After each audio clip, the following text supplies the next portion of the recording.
I'm Andrew Chung. I'm class of '99 from the then Division of Engineering and Applied Sciences, and I've been fortunate to serve on the Dean's Cabinet for SEAS. Several years ago, when I was speaking to the Dean about the up-and-coming professors and what some of the interesting technology areas that were coming about, I came across Rob and the work that he was doing on micro-robotics.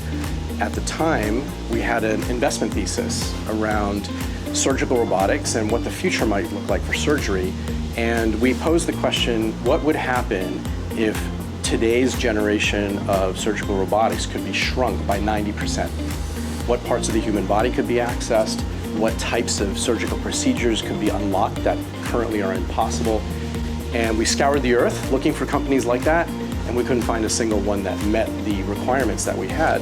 So we decided to build our own company. We decided to incubate a startup.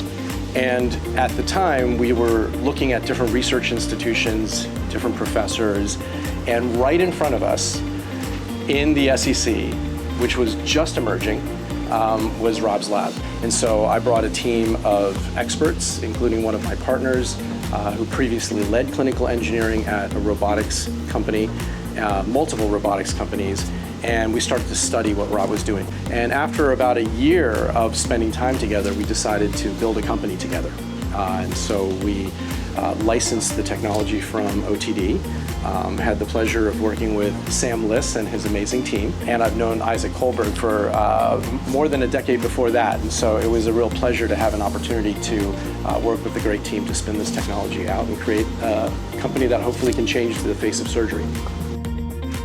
A lot of what I've seen over time is you need to have a scientist or technical founder that really is entrepreneurial.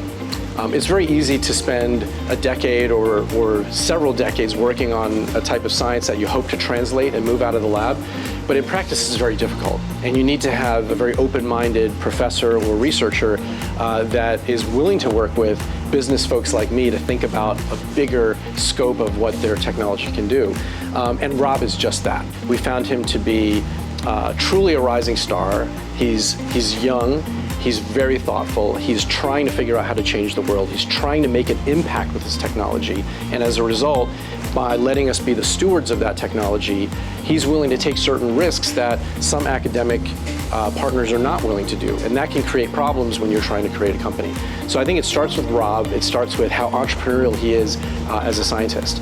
I think the second thing that's important is within the context of the technology, surely at this stage there are many, many risks, and it will take many, many years for us to get a product to market. But do you have the ingredients of what I call a platform? Is this something that is just one insect that happens to fly really well and is small?